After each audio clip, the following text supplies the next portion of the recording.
মধ্যপ্রাচ্যের উত্তপ্ত পরিস্থিতির মাঝে আবারও শোকের খবর এলো চট্টগ্রামের সন্দ্বীপে। কুয়েতের সালমি এলাকায় এক ভয়াবহ বিস্ফোরণে প্রাণ হারিয়েছেন সন্দ্বীপ পৌরসভার ৯ নম্বর ওয়ার্ডের বাসিন্দা মোহাম্মদ জাহেদ হোসেন।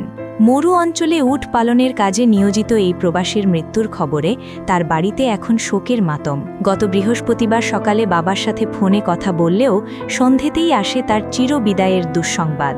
৩০ বছর বয়সী জাহেদের ঘরে রয়েছে ২ বছর বয়সী একটি সন্তান এবং স্ত্রী। জাহেদের সহকর্মীরা তার মৃতদেহের ছবি পরিবারের কাছে পাঠালে কান্নায় ভেঙে পড়েন স্বজনরা।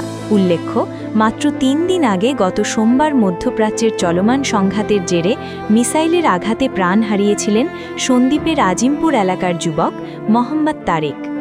একের পর এক এমন ঘটনায় সন্দ্বীপের প্রবাসী পরিবারগুলোর মধ্যে আতঙ্ক ও শোক বিরাজ করছে।